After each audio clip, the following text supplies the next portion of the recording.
Hola, ¿qué tal? Buenas tardes. Bienvenidos a todos los participantes que están conectados.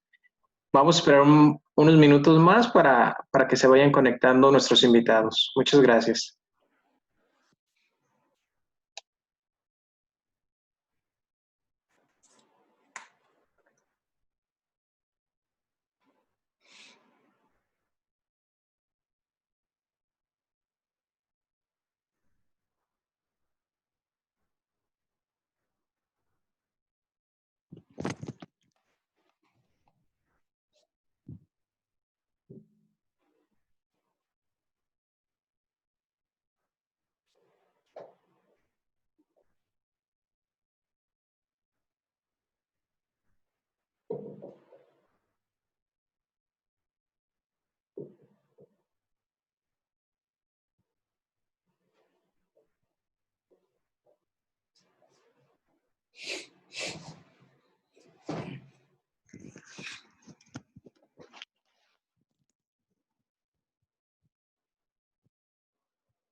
Bueno, buenas tardes a todos y cada uno de ustedes.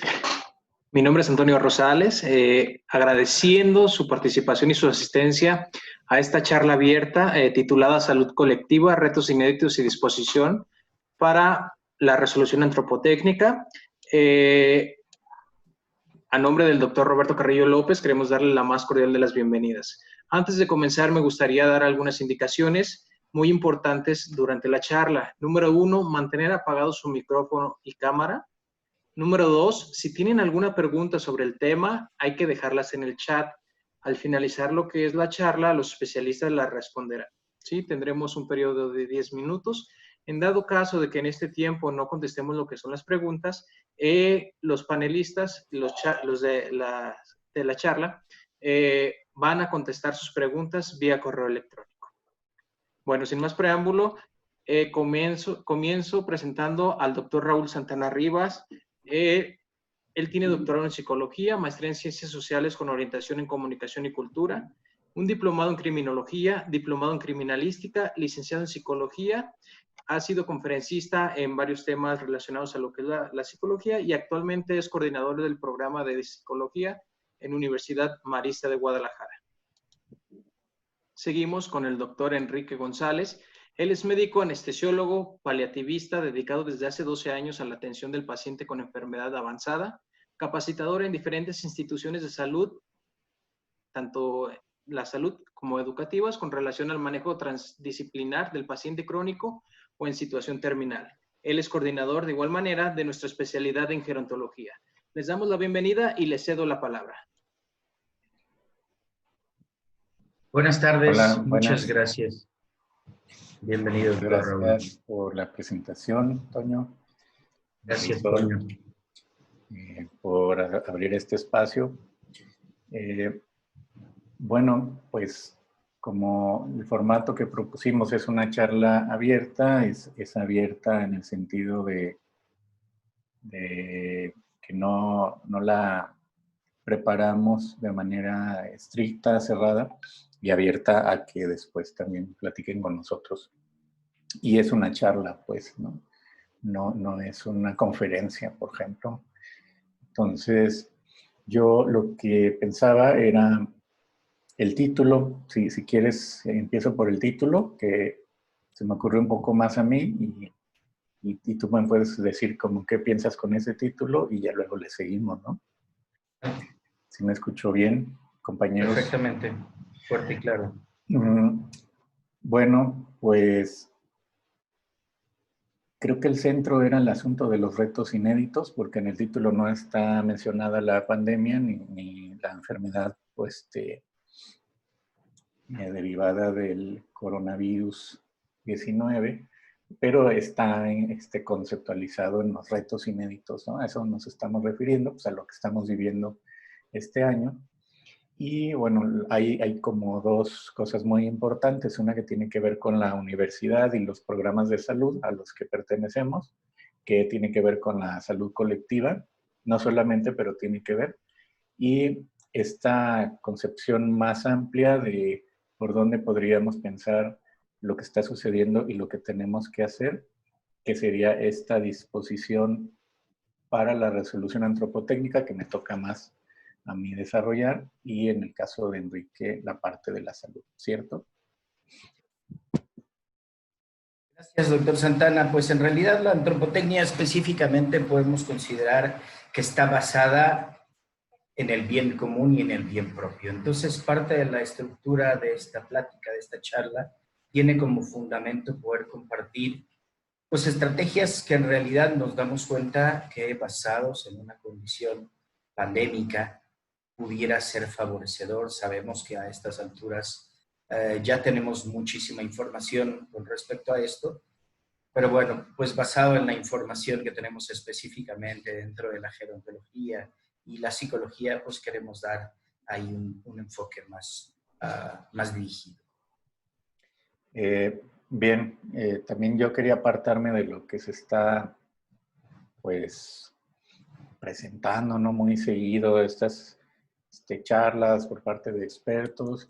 Por un lado, no repetir lo obvio, no parecer que sabemos todo y tratar de aportar algo que quizá no se ha mencionado en algunas de estas. Ojalá lo logremos, ¿no? Entonces, pues bueno, preparamos una presentación que es un apoyo solamente.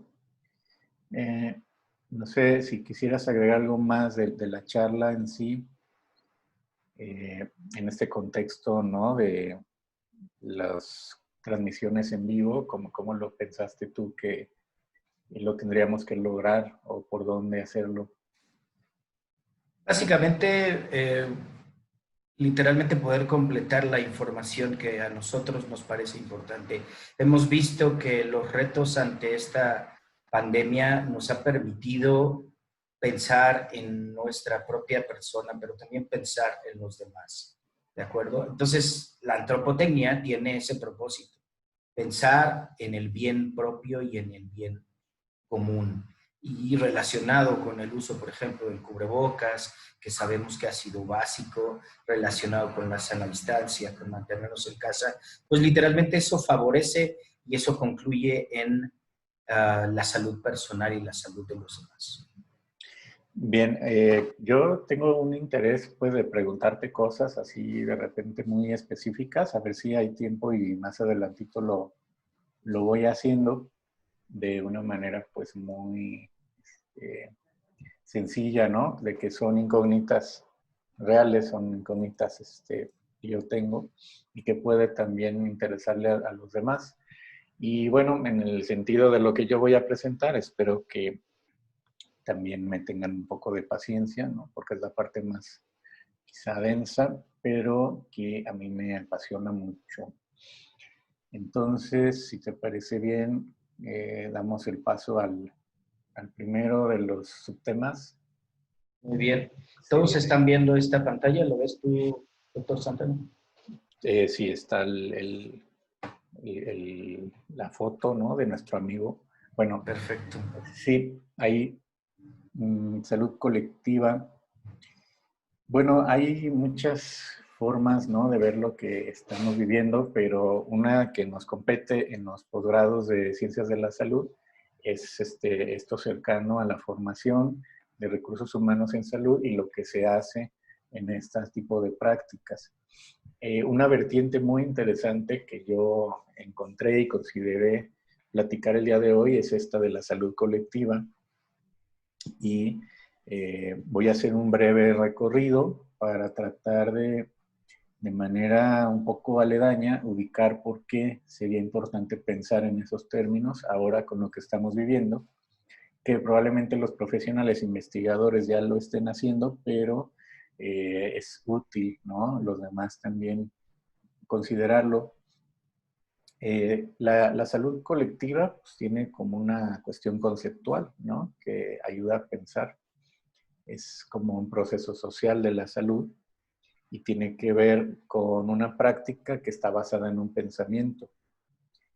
Todos recordarán prácticas, ¿no? Que tienen que ver con la salud, la higiene desde niños y algunas de ellas, aunque parecen muy sencillas, tienen mucho tiempo en el que se fueron como perfeccionando, transmitiendo y especificando. Y tiene que ver un poco con esto, no solamente con el saber técnico científico, sino con este proceso social. Una diferencia, por ejemplo, con la salud pública es que la salud pública se ubica mucho más en manos del Estado. Esta visión técnica, ¿no? Que es científica, donde se van a aplicar políticas públicas de salud basadas en técnicas que tienen muchas veces decisiones estadísticas, pero que van a dejar en algunos casos de lado las características particulares de las poblaciones, es decir, la cultura, ¿no? La salud pública entonces estaría mucho más en manos del Estado o de las instituciones y no abarca lo que puede abarcar la salud colectiva.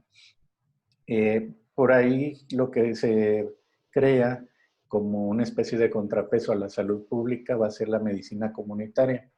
La medicina comunitaria se iría al extremo más micro social y pensando en estos procedimientos preventivos que la misma gente puede hacer o también curativos, pero enfocado mucho como en las familias o los grupos, pero muchas veces sin conectarse con esta cuestión estatal, ¿no? Ese es un problema también. La medicina preventiva va a ser otra vertiente que va acercándose a nuestros días, donde hay, por ejemplo, una definición, ¿no? Una forma de salud preventiva de Lebel y Clark, que tiene que ver con la definición del agente, el huésped y el ambiente. Eso es muy interesante porque quizá todavía sigue siendo útil esta concepción. Salud preventiva es ubicar estos elementos en un proceso de salud-enfermedad y relacionarlo con el comportamiento humano, no solamente con los elementos sueltos, ¿no? La medicina preventiva es algo, digamos, más evolucionado y hablar de patrones personales o racionales de salud en esa forma.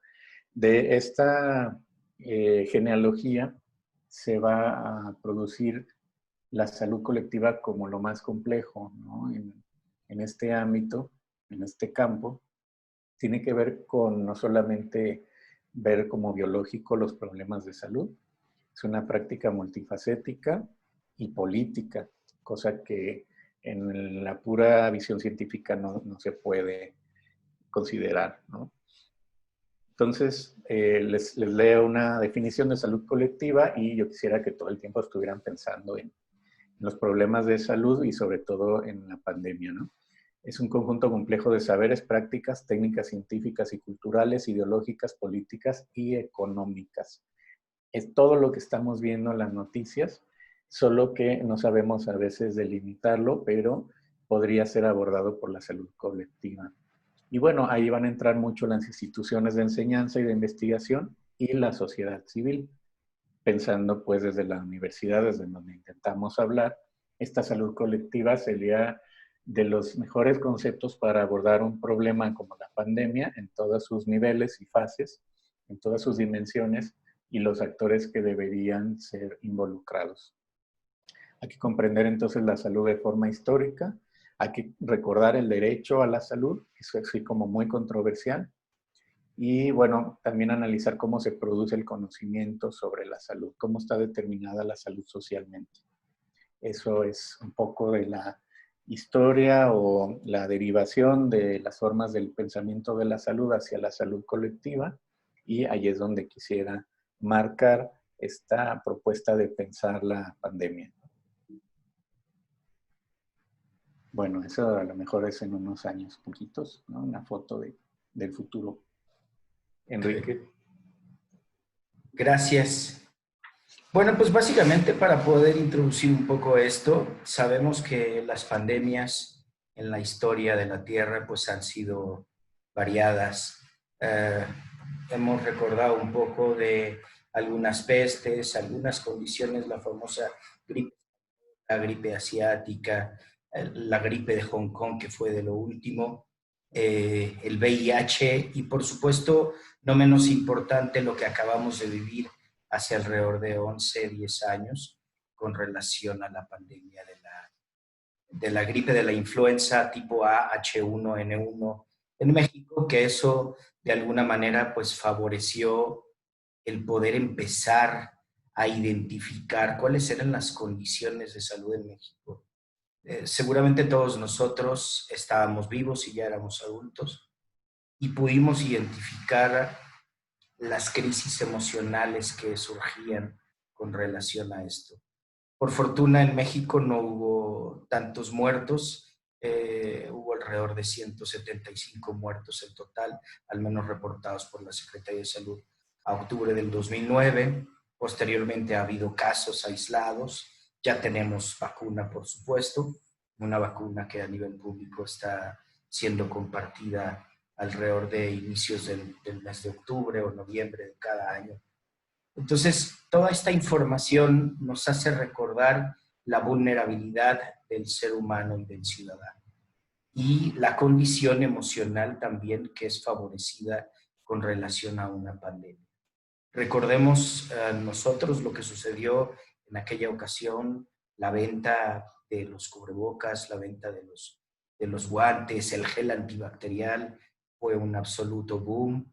Y bueno, pues basado en eso y en las estrategias de higiene básicas y la sana distancia, pues dentro de las estrategias políticas y privadas y dentro de nosotros mismos como trabajadores de la salud, fuimos capaces de limitar esta condición, pero bueno, fue algo que algunos meses, tanto las escuelas públicas, privadas, todos los eventos masivos, pues fueron absolutamente cancelados, de tal manera que pudiera de alguna manera evitar los contagios, como actualmente nos está sucediendo.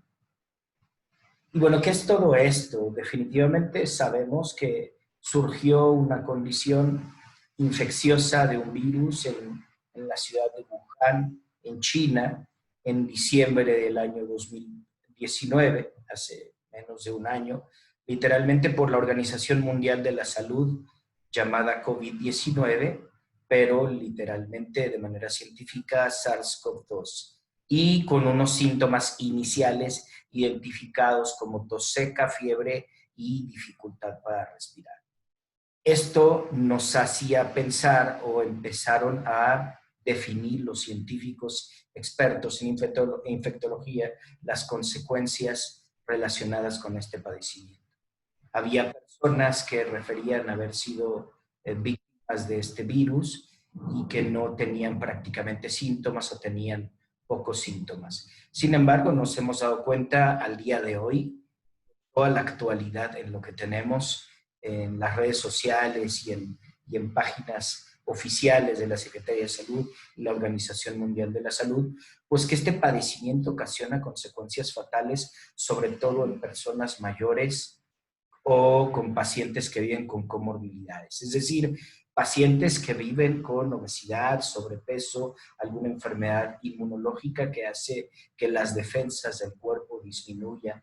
Y de esa manera, pues puede haber consecuencias catastróficas y también, por supuesto, en la potencia y la cantidad del virus que entre al cuerpo. Es decir, hay personas que refieren, pues no, yo prácticamente no tuve síntomas o solo tuve alguna dificultad con la respiración o la percepción de los olores y la percepción de los sabores. Posteriormente hablaremos que este tipo de pacientes tuvieron una carga viral pequeña, y eso favorece pues prácticamente no tener síntomas, estar aislados durante 14 días. Sabemos que este padecimiento empieza sus síntomas o empieza a manifestar positividad a partir del día 5 y hasta el día 14 del contagio. Y a partir de ahí, si hubiera alguna cantidad de síntomas, pues se empiezan a manifestar con más claridad. Aquí la Organización Mundial de la Salud nos está compartiendo una serie de informaciones con relación a los síntomas. Esa tos, esa dificultad para respirar, algunos webinars en los que hemos estado presentes te dicen que de manera importante adquirir un oxímetro de pulso, es ese aparatito que podemos colocar en el dedo y nos manifiesta el porcentaje de oxígeno aprovechado por el cuerpo. Y aunque no tengamos estos síntomas específicos de tos o dificultad para respirar, si tuviéramos menos del 90%, pudiera ser manifiesto alguna dificultad. Una de las pacientes que yo he tenido con este diagnóstico tenía alrededor de 3 o 4 semanas con trastornos difusos digestivos, los cuales aquí no están manifiestos. Probablemente pudo haber existido alguna otra comorbilidad o algún otro padecimiento presente. Vamos a hablar más adelante de la presencia de dengue y COVID específicamente en Jalisco y en la zona metropolitana de Guadalajara. Y esta paciente prácticamente no tenía síntomas relacionados con el coronavirus, no tenía dificultad para respirar, algún trastorno digestivo difuso y fiebre. Fiebre indeterminada y fiebre moderada, 38.5, no más de 39, de 3 semanas de evolución. Llego a consulta, coloco el oxímetro de pulso, 82 de saturación. Definitivamente mi diagnóstico o mi impresión diagnóstica en ese momento fue el coronavirus, y ya esta persona pues decidió, una mujer de 64 años, decidió acudir a un medio hospitalario del IMSS y posteriormente pues bueno, fue ingresada a pesar de las impresiones diagnósticas de los colegas. Decían, no, esta mujer no tiene coronavirus, le toman el estudio, aún así la metieron en la clínica 110, al área de COVID, y a los días, como 5 o 6 días de haberle tomado la muestra, salió positivo. Entonces nos damos cuenta que dentro de la sintomatología está específicamente manifiesta pues la dificultad para respirar, y aunque no lo existiera, existe una dificultad en el intercambio gaseoso en la barrera o específicamente en los alvéolos, y eso hace que no haya una oxigenación adecuada.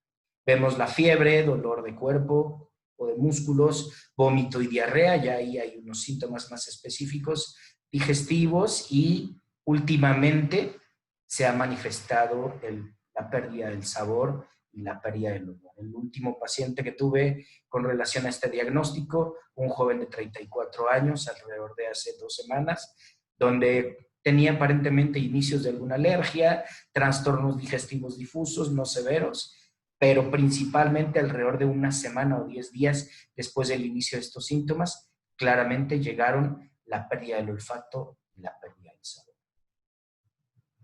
Y bueno, gran parte de esta información ha estado relacionada con coagulopatías.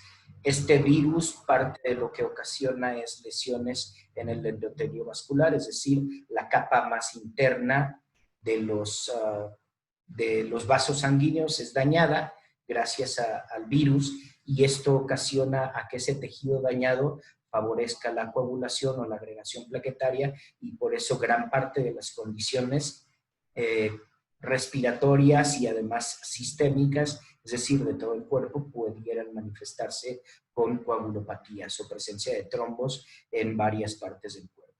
En algún momento se llegó a pensar, incluso a definir, que estas condiciones no había neumonía, ni bacteriana ni viral, solamente se empezó a pensar que exclusivamente había condiciones de coagulopatía. En redes sociales y alguna información variada, pero definitivamente jamás está separada. Sí está el daño pulmonar alveolar y se asocia la coagulopatía. Y bueno, pues a partir del 11 de marzo, según la Organización Mundial de la Salud, ya empezaron, o definitivamente a partir de ese momento, lo definieron como una pandemia. ¿Cuál es la importancia dentro de la gerontología? La Universidad Marista de Guadalajara procura capacitar a las personas gerontólogos, un área de la salud donde tanto psicólogos como rehabilitadores, médicos, enfermeros o enfermeras, pues pueden apoyar desde diferentes trincheras o estrategias a la salud del paciente o de la persona mayor. ¿Y cuál es la importancia, entre otras cosas? Pues basado en toda esta condición de la pandemia, estamos viendo en esta presentación que encontraron cadáveres en domicilios dentro de este confinamiento. Dijeron, no pueden salir porque se complican o pudieran infectarse con facilidad. Entonces definieron los bomberos en la ciudad de Madrid, en España, el aumento de un 57% de muertes en soledad. Fíjense, un punto bien clave con relación al apoyo y a las condiciones de las personas mayores. Siempre en la publicidad de salud a nivel nacional y mundial nos han dicho, si puedes favorecer el apoyar a una persona mayor, a llevarle los víveres y todo lo que requiera para sobrevivir, pues es indispensable. Entre otras cosas por esta situación. Sabiendo que una persona mayor pudiera tener algunas condiciones de disminución de la inmunidad y por eso era manifiesto la posibilidad de que se complicara más fácilmente. Y bueno, hablando de esta comorbilidad, esta información calientita del día de hoy, se han detectado 5 casos de dengue y COVID-19 simultáneos. Entonces, no nada más para poder pensar que el COVID-19 o el coronavirus ha sido una infección viral crítica en algún grupo de edad específicamente o algún grupo de personas vulnerables, sino que además presentaban dengue. Sabemos que desde hace algunos años Jalisco es una zona importante, endémica con relación al dengue, por medio de este zancudo, este mosco Aedes aegypti, que es capaz de propiciar esta condición. Entonces, no suficiente es el COVID-19, sino además las condiciones del dengue. Entonces, es una coinfección con este tipo de padecimientos. Raúl, pues ahora sí, ya me cansé un poco. Cuéntame cómo me ayudas.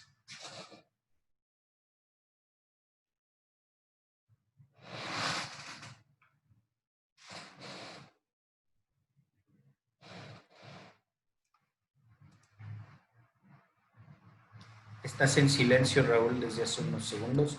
No te hemos escuchado nada. Gracias. Bien, yo hago como una especie de pausa. Muchas gracias por esta información sobre la pandemia.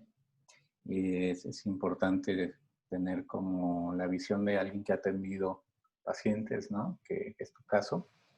Y bueno, yo estaba tratando de pensar de manera más global cómo esta situación ha venido a replantearnos muchas cosas que quizá dábamos por hecho, ¿no? Como la salud y la vida, pero también la vida colectiva que ha sido afectada y con ella otras dimensiones de la subsistencia, ¿no? Como la producción económica, las formas de relación culturales, etcétera, las costumbres que han sido impactadas y que a mí me parece que nos lleva a considerar, más allá de si enfermamos o no, una serie de cosas muy interesantes, muy dolorosas algunas, muy impactantes.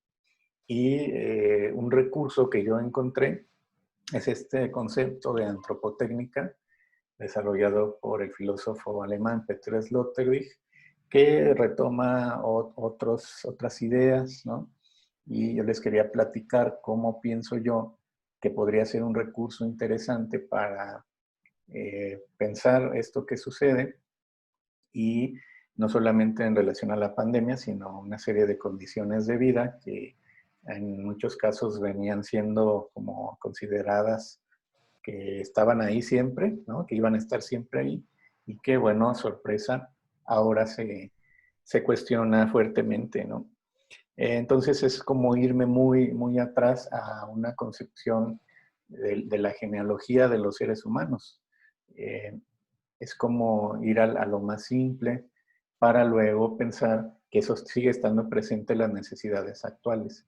Es como si volviéramos en muchos casos a lo más básico de las necesidades y que pudiéramos retomar esta idea para ubicarnos, ¿no?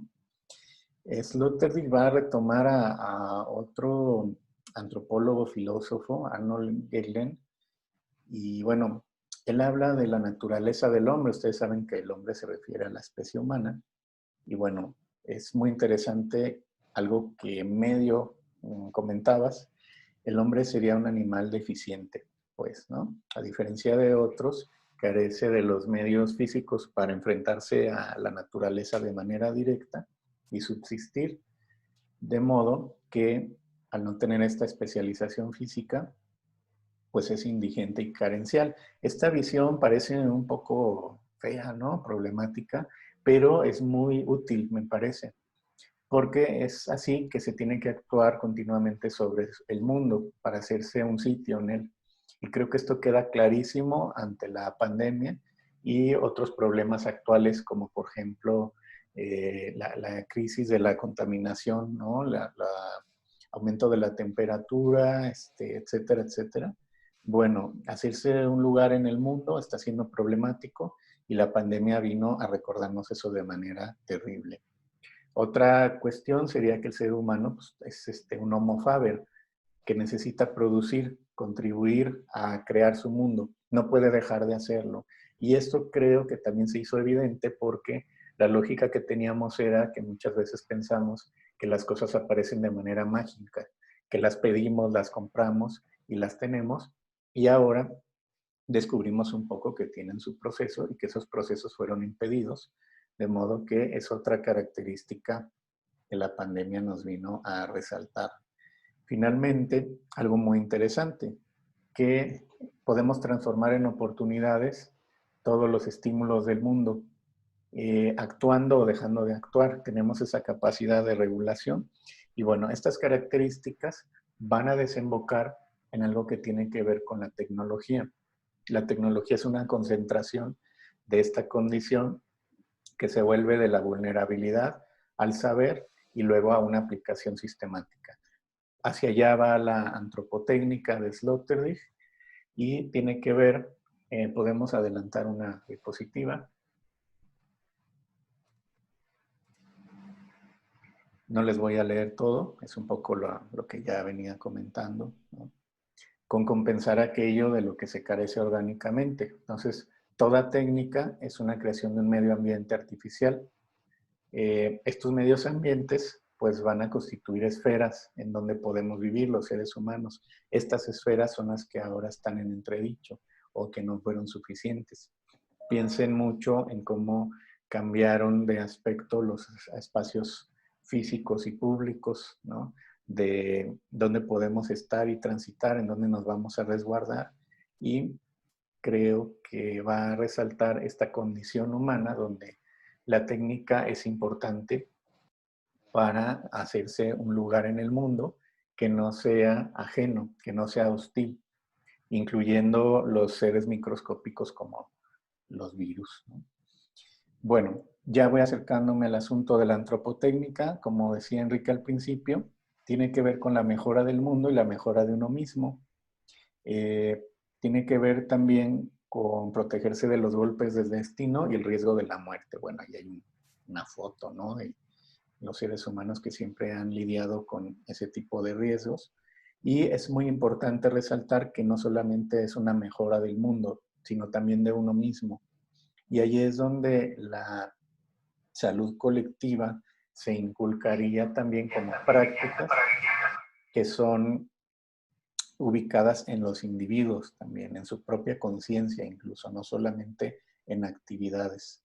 Es muy interesante entonces la antropotécnica como un concepto dual que tiene que ver con lo colectivo y lo psicológico, y pensar que lo que produce la antropotécnica son cercos, ¿no?, de distanciamiento frente a los imperativos del entorno natural, esferas, prácticas inmunológicas, ¿no?, y lugares donde no solamente son atmósferas, sino son atmósferas simbólicas que compartimos los seres humanos en renovación constante. Esa renovación constante creo que es el reto, ¿no? El reto inédito ante esta pandemia. Por lo tanto, la antropotécnica como una naturalidad humana sería llamada a actuar, a manifestarse ante este reto y pensar en que es inédito, por lo tanto deben de ser inéditas las prácticas. Todas las sociedades son proyectos inmunológicos en el sentido amplio, no solamente biotecnológico, sino también psíquico, cultural, político. Y estas dimensiones son las que a mí me gustaría resaltar a la hora de pensar el problema de la pandemia a nivel mundial, con todo lo que se está derivando de la discusión para el esfuerzo de la atención a los enfermos, ¿no?, la reorganización económica y la generación de vacunas, por mencionar muy pocas cosas, ¿no? Creo que este asunto de la antropotécnica puede sernos útil. Y bueno, algo que dice un autor sobre este concepto es que vivir no es algo que acontece de forma natural, sino que es una cuestión de estar en forma. En forma es como en la actividad, ¿no?, como en este ejercitamiento que tiene que ver con las prácticas inmunológicas. Para terminar esta parte, pues les voy a leer, ¿no?, un poco esta cuestión. Toda la historia primitiva es la revolucionaria incubación de antinaturalidad dentro de la propia naturaleza. Recuerden que el virus es una cosa natural, digamos, ¿no? También puede decirse que el contenido de la más antigua historia de la humanidad es la secesión respecto a la vieja naturaleza por parte de las primitivas hordas esenciales. La horda esencial es el grupo de protohumanos que comenzaron a hacer este tipo de técnicas inmunológicas, ¿no? Estas islas son lugares de nacimiento de características psicoculturales que un buen día producirán efectos mundiales. Eso me parece muy bonito porque es del 2006. Sin embargo, cuando dice un buen día producirán efectos mundiales, es lo que estamos esperando y de lo que somos también responsables, ¿no? Ahí complementa, estas islas se acumulan aquellas experiencias fundamentales con espíritus, seres vivos y cosas que serán transmitidas más tarde en la forma de técnica y sabiduría. Justo en ese momento estamos, ¿no? Estamos con unos trajes, unos cubrebocas, unas viseras, ¿no? Unas prácticas que hasta hace muy poco no teníamos, que nos parecen sumamente extrañas, pero que probablemente se tengan que transmitir en los próximos años y esto transforme el espacio psicoinmunitario y biotecnológico de la humanidad futura. Es por eso, pues, que el concepto de antropotécnica, como una reflexión de dónde salen los seres humanos y dónde hacen posible la vida, me parece sumamente importante para pensar dentro de la salud colectiva en una manera muy básica quiénes somos, no olvidarnos de esta vulnerabilidad que se hizo evidente con el COVID y tampoco olvidar la larga historia humana de enfrentamiento de las adversidades. Bueno, ahorita le seguimos un poco. Enrique, perdón por abarcar tanto. No, yo te agradezco. Y bueno, conectando mucho con esta información que nos ha compartido el doctor Santana, pues desde las técnicas o diferentes estrategias técnicas favorecen que la innovación científica pues nos haga encontrar estrategias para el bien común.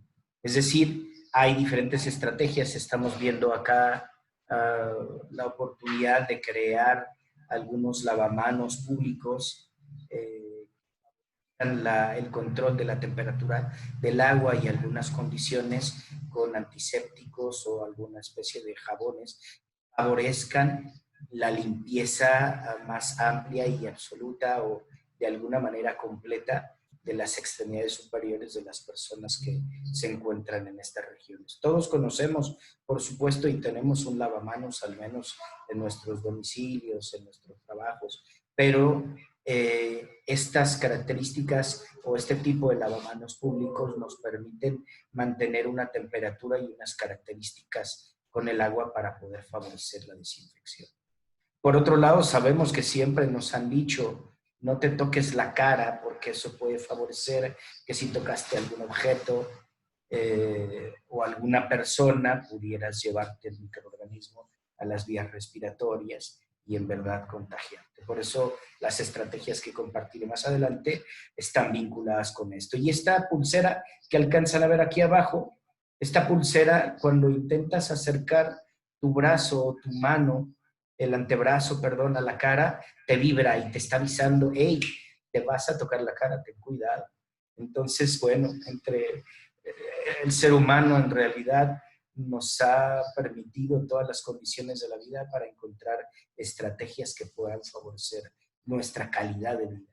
Y entre otras cosas, pues el podernos proteger de estas condiciones, pues están relacionadas con esta pulsera. Y por otro lado, todos nosotros conocemos impresoras 3D en algunos comercios aquí en Guadalajara, en algunas regiones de la República, los que nos acompañan de Monterrey, de Aguascalientes, creo que de Tabasco, en fin, definitivamente encontramos lugares donde se puede favorecer el encontrar, el poder crear estos objetos. Y estas son mascarillas que pueden permitir tanto a los trabajadores de la salud como a las personas que se encuentran en la calle, que no son trabajadores de la salud, el poderse proteger. Esto es mucho más sofisticado para una persona que está en la calle comúnmente, pero es sobre todo mucho más utilizado para personas que trabajamos en instituciones o personas que trabajan en instituciones públicas para poderse proteger, tener visibilidad y evitar, se dan cuenta, el empañamiento de esta mascarilla solo está dirigido a la región de la boca-nariz y los ojos están completamente aislados y te permiten ver perfectamente. Porque es una de las condiciones a las que se refería el doctor Santana últimamente, que los médicos, pues es una de las grandísimas complicaciones, ¿no? Que nos pongamos esos trajes y esas mascarillas y son alrededor de 8 o 12 horas, dependiendo de los turnos en el famoso covidario, así se les hace llamar actualmente en las instituciones públicas y privadas, el no poder ni beber, ni comer, ni ir al baño. Entonces debemos de estar absolutamente protegidos y este tipo de mascarillas pues favorecen la protección. No nada más las gafas o los lentes que hemos visto muchas veces que utilizan soldadores o que utilizan trabajadores de la salud como los dentistas, los cirujanos, entre otras cosas, sino que esto te permite también respirar de manera adecuada, mantener o evitar el empañamiento de los que utilizamos lentes o eso que te protege los ojos, literalmente evitar que se te empañen gracias a la transpiración, a la respiración principal. Y bueno, pues desde la cuestión práctica lo hemos visto todos los días y nos lo han dicho desde el primer día, ¿no? Lavarse las manos frecuentemente, adoptar medidas de higiene respiratoria. Esto tiende a ser pues el colocarnos cubrebocas al momento de salir, el estar con cierta distancia de las personas alrededor de 2 metros. Tenemos alguna infección respiratoria, aislarnos literalmente. Ya referíamos el mantener el distanciamiento social, evitarnos tocar los ojos, la nariz, la boca. Y si hay alguna manifestación de las que hemos conversado previamente y todos nosotros nos lo han dicho todos los días desde el 11 de marzo, pues literalmente quedarnos en casa y o atenderse, acudir al médico en caso de que haya una condición de este tipo. Fiebre, tos, dificultad para respirar. Ayer nada menos, ayer antier, una paciente del género femenino alrededor de 47 y 48 años, tenía estas condiciones y tenía desde el viernes con síntomas. Y me decía, doctor, ¿y qué voy a hacer? Y si tengo coronavirus, bueno, pues lo que sigue es utilizar una prueba PCR o una prueba rápida para poder identificar esto. Tenía claramente los síntomas y dentro de los síntomas también recordemos que las emociones vienen a eso porque sabemos que muchas personas, la mayor parte han tenido compromiso inmunológico, pero algunas otras no. Ayer nada menos estaba viendo la publicación de una compañera mía, anestesióloga, que trabaja en el IMSS y un colega que falleció, un colega que estaba con su índice de masa corporal en su peso como alrededor de 23 o 24, no era una persona que padeciera alguna comorbilidad o hipertensión arterial, obesidad, diabetes mellitus, alguna enfermedad inmunológica, reumática, etcétera. No tenía absolutamente nada, trabajaba en instituciones de salud pública y estaba en el área de terapia intensiva. Entonces, la carga viral que fue capaz de recibir este paciente lo mantuvo en terapia intensiva y pues bueno, terminó falleciendo el día de hoy. Entonces lo vemos. ¿Cómo es posible entonces que los médicos, digamos, o la historia y los científicos en infectología digan que pues solo afecta o con mayores posibilidades afecta a las personas inmunodeprimidas o algunas comorbilidades? Pues no, definitivamente también relacionado con la carga viral es capaz de agredir de manera importante a personas que no lo tienen. Y bien, pues por supuesto mantenernos informados y seguir las recomendaciones de los profesionales sanitarios, entre otras cosas, y pues las redes sociales específicamente confiables con la Secretaría de Salud, la Organización Mundial o Panamericana de Salud, entre otras cosas. Y bueno, pues para ser prácticos dentro de la farmacología utilizada para estos padecimientos, una historia importante con relación a la cloroquina, otra historia por ahí dentro de las redes sociales nos decían administrarse antiinflamatorios no esteroideos o aspirina, que es antiagregante plaquetario y favorece la disminución de la agregación plaquetaria. Pues no, en realidad los fármacos, el único fármaco que se ha visto que tiene una efectividad antiviral es el remdesivir. El lopinavir todavía ayer salió alguna información que no hay una absoluta certeza de que fuera a favorecer la salud de las personas o el mejoramiento relacionado con la carga viral. La hidroxicloroquina como un fármaco utilizado también antimalárico, pero que se ha visto que pudiera favorecer las condiciones de salud en estos pacientes. Hay una serie de fármacos importantes que la literatura los ha compartido, pero en realidad hay pocos que favorezcan la mejoría en realidad de la carga viral. El remdesivir ya es un fármaco francamente demostrado que puede favorecer la salud de los pacientes que viven con SARS-CoV-2.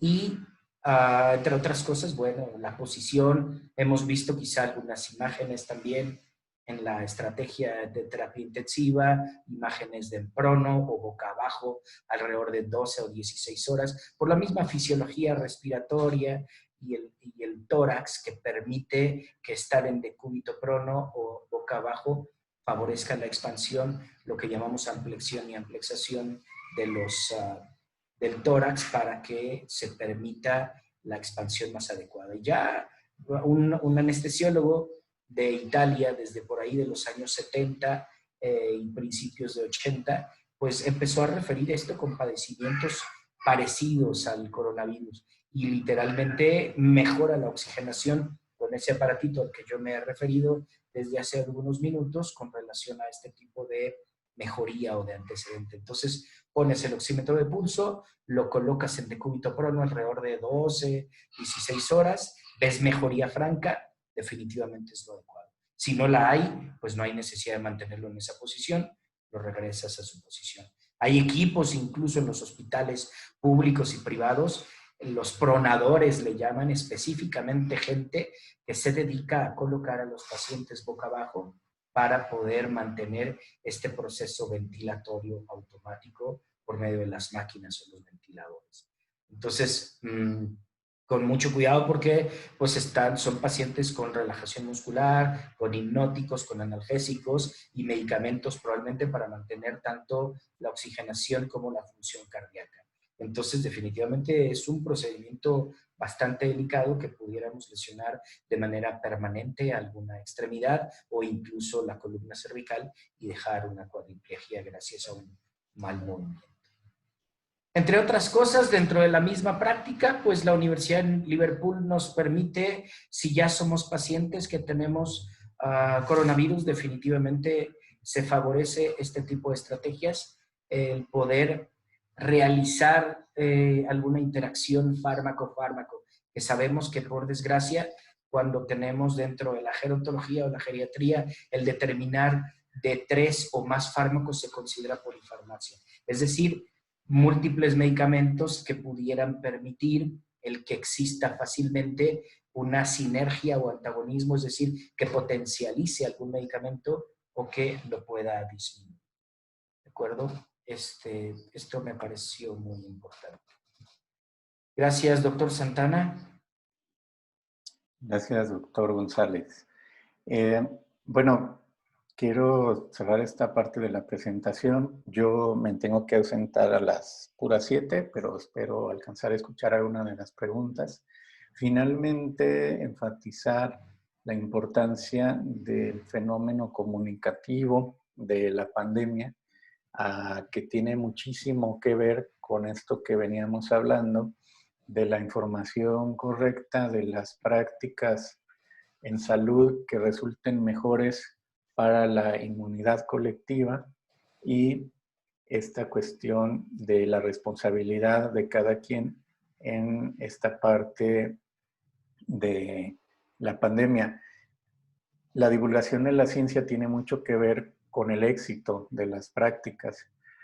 Por un lado, yo pienso en la pandemia que se juega un tema de credibilidad todavía, de si existe o no existe y qué es, ¿no? Este tema todavía se juega, aunque es más parte de los primeros meses, pero es una de las dimensiones problemáticas de la divulgación y los científicos tienen que reunirse o apoyarse de los comunicadores y de los investigadores en comunicación para hacer llegar la ciencia a las personas. Esto implica que se puedan tomar decisiones al respecto como ciudadanos y actores sociales activos. Otra dimensión problemática es la cientificidad de la información, ¿no? Pensando en toda esta información que abunda y no toda es de lo mejor o las intenciones y su uso no son siempre de lo mejor. Entonces, este es un asunto también importante en la divulgación de la ciencia y finalmente que esta información sea dada de manera oportuna y que tenga alcances importantes por diversos medios, conductos y formatos para la gente en general. Tienen que ver con la educación de la ciudadanía, el pensamiento crítico, la reflexión, la preocupación por las amenazas, que sea percibida y que estas amenazas se combatan de manera colectiva. Y bueno, el hecho de que no se pueda comunicar la ciencia de este modo o que no se tome en cuenta tampoco el saber de la gente, impide que se haga frente con esta capacidad antropotécnica que les platicaba a una amenaza, ¿no? Que en este caso no deja sectores o estratos libres de riesgo. Es entonces muy importante el papel de la divulgación de la ciencia y cómo al interior de esta divulgación se consideren estos asuntos de credibilidad, cientificidad, oportunidad y alcances. Bueno, Toño, por mi parte sería todo. Yo tengo solo estos minutos de aquí a las 7 para si hay alguna cuestión de las personas que hicieron favor de conectarse. Yo no tendría problema pues en desconectarme si la sesión sigue, pero pues tengo consulta a las 7, así que bueno, hasta ahí la presentación, ¿cierto? No sé si queda Un alguna par nada diapositiva. más, pues recordar un poco lo que al día de ayer, tanto la presencia de los casos en Jalisco y las defunciones, los sospechosos actuales, descartados y confirmados. Y bueno, a nivel República Mexicana, también al día de ayer pues 408,000 casos confirmados y defunciones 45,000. Entonces, definitivamente, para concluir un poco esta situación, pues nos hace identificar que para algunos no era algo en realidad nuevo, simplemente lo que ratifica el poder identificar que dentro de la antropotecnia pudiéramos buscar de manera permanente, aún independiente a esta pandemia, poder identificar el bien personal y el bien común relacionado con nuestra vida. Entonces, esto de la pandemia nos ha puesto en los límites muchas cosas críticas y pues nos ha permitido conocer o reconocer algunas cosas que teníamos probablemente ocultas. Y eso, entre otras cosas, pues el favorecer a la contribución de una sociedad más solidaria, poder encontrar estrategias para apoyar al más vulnerable. Les agradezco pues su atención y su presencia y estamos los minutos que nos quedan, yo podré estar un poco más. Y si por el respeto del tiempo, si no se logran responder estas preguntas en tiempo real, pues con mucho gusto, si nos la comparten vía correo electrónico, absolutamente todas serán respondidas con mucho gusto. Muchas gracias. Gracias. Muchas gracias, doctor Raúl. Muchas gracias, doctor Enrique. ¿Alguien tiene alguna pregunta en respecto al tema tratado el día de hoy?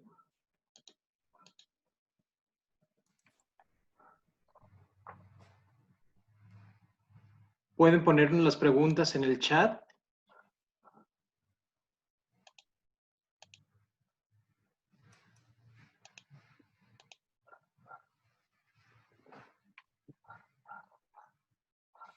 Bien, ¿de cuánto tiempo tendríamos una vacuna? Bien, hay algún laboratorio reconocido que en Londres, Inglaterra, tiene la idea de tener un resultado alrededor del mes de septiembre para terminar todos los avances y las investigaciones con esta estrategia. Aquí en México, para ser concretos, quiero pensar que a más tardar a principios del año próximo podríamos tenerlo. Esto es una situación que, por supuesto, Rubén, nos permite o no nos permite tener una respuesta concreta. La literatura, lo más científico acercado a la ciencia, por lo que comentaba el doctor Raúl, pues basado en una información fiable de la ciencia, pues nos dice que esa es la información más cercana que tenemos. Septiembre, terminarlo para empezarlo a comercializar y, entre otras cosas, a principios de año en México.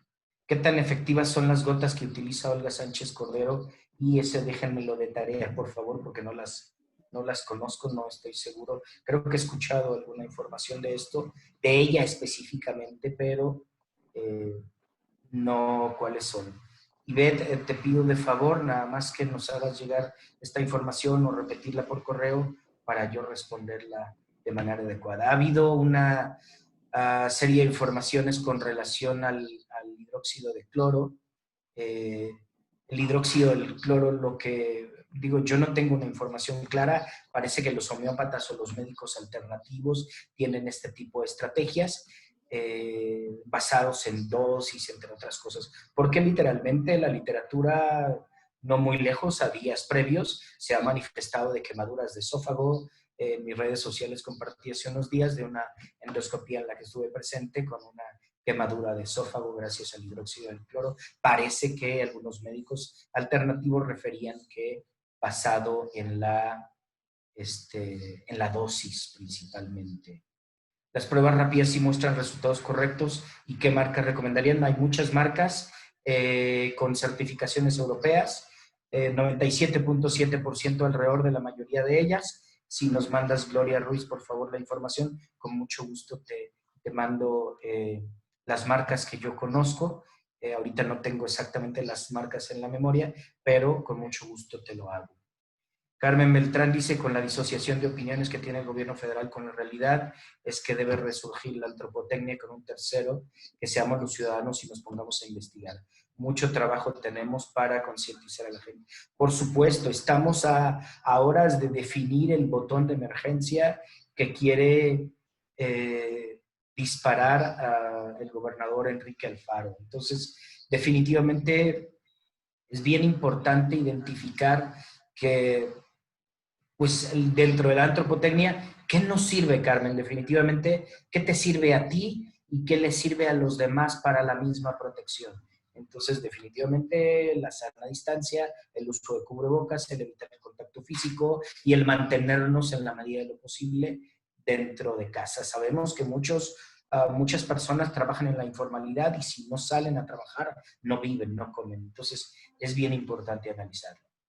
Factor de transferencia, perdón, ¿algo ibas a decir? Yo ya me voy, solo para comentar Éxito. lo que nos dice Carmen, es este asunto de que con esta concepción de la salud colectiva y el ser humano como ser antropotécnico por naturaleza, nos lleva claramente a identificar la capacidad que todos tenemos para aprender, inventar, innovar, aplicar y transmitir, que no depende solamente de una instancia, una institución o un personaje, sino que estaría en la naturaleza humana, y eso es lo que se tendría que fomentar en las colectividades, estas competencias, ¿no? Para mejoramiento del mundo. Entonces, ahí hay una serie de debates y de temas que no hay que perder de vista. Los invitamos pues a considerar esto que presentamos hoy. Y como decía Toño y Enrique, pues si gustan seguir en contacto, con mucho gusto, ahí en la presentación y mediante el correo con el que se anotaron, pues podemos seguirle, ¿no? Muchísimo gusto estar hoy con todos ustedes. Espero que nos conozcamos un poco más y hasta pronto. Buenas noches. Gracias, doctor. Yo aquí sigo con mucho gusto con ustedes, unos minutitos, por respeto a las preguntas ya realizadas. Carmen, creo que ya ubico quién eres. Te agradezco, mi magnífica exalumna. Es un honor volver a saber de ti. Y entre eso, lo dices, el dióxido no tiene relación con los homeópatas, se necesita mucha investigación y no la tienen ni la quieren hacer. Bueno, eso me parece que así es. Por supuesto que no tenemos la última palabra dentro de la misma antropotecnia, pues debemos de reconocer que existen diferentes estrategias, también como el mismo dióxido de cloro, la misma homeopatía, para poder identificar que no solo la medicina que conocemos en Occidente, o la mayor parte dentro de lo que conocemos como la alopatía, puede ser favorecedor el encontrar una solución distinta, literal, alternativa o complementaria. Benny Velasco, gracias. El factor de transferencia realmente ayuda. Por supuesto que ayuda sobre todo a mejorar las condiciones inmunes para poderse proteger es preventivo inicialmente, pues para la condición de salud en general. Hay algunos artículos y uno de mis socios de la clínica, el doctor Rodrigo González Araiza, que es un inmunólogo del Politécnico Nacional, pues él tiene una historia importante de trabajo con factor de transferencia. Si si requieres algo de información, con mucho gusto me mandas un correo electrónico y yo te puedo compartir una serie de artículos y el contacto con el mismo doctor González Araiza para favorecer esto. Gracias, Betty, por tus felicitaciones. Muchas gracias. ¿Habrá retransmisión? Sí, parece que el doctor, más bien que Toño Rosales, nos va a compartir este documento o este video. Ya Toño nos compartirá el momento adecuado. Gracias, Ivette, por tus comentarios. Rubén, otra vez, ¿cuándo creen los centros universitarios en las escuelas se pueda regresar a la normalidad? Básicamente, Rubén, ahí me parece que tiene que ver con la vacuna. Porque, pues, algunas teorías dicen, sí, todos nos vamos a infectar. Es posible, pero mientras no tengamos la vacuna, pues puede llegar como pasó con la influenza tipo H1N1, definitivamente logró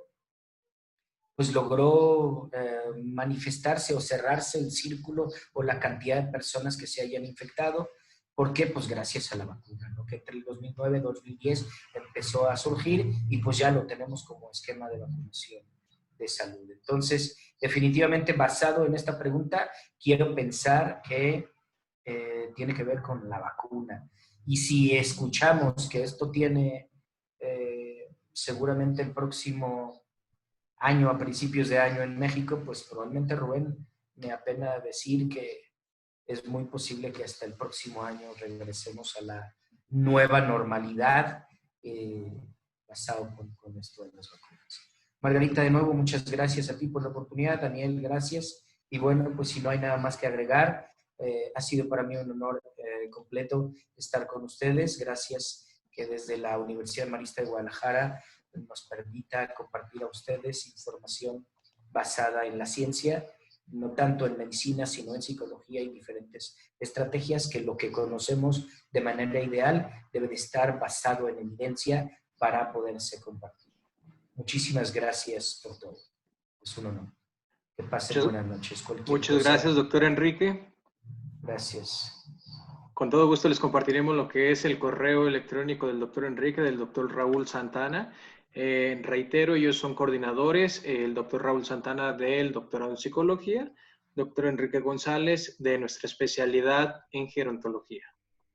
Pues agradecer este tema muy importante, sobre todo lo que se está viviendo y qué mejor que estar enterados de las nuevas cosas y actualizados, ¿no? De cómo podemos prevenir todo este tipo de pandemias y, bueno, especialmente la que estamos viviendo. Pues agradecer lo que es el espacio de todos ustedes que nos brindaron el día de hoy. Comentarles que desde el área de admisiones de posgrados queremos, como lo están viendo en pantalla, darles la oferta académica de posgrados por si alguno de ustedes estuviera enterado en algún doctorado, maestría o bien alguna especialidad. Con todo gusto vienen los números telefónicos a los cuales se pueden poner en contacto y les estaríamos brindando toda la información. Pues de nuestra parte es todo. Muchísimas gracias. Cerramos lo que es este ciclo de paneles que tuvimos anteriormente y esta charla abierta. Esperamos más adelante poder brindarles más temas de interés para todos ustedes. Muchas gracias. Que tengan una excelente tarde. Gracias. Hasta luego. Buenas tardes. Buena tarde.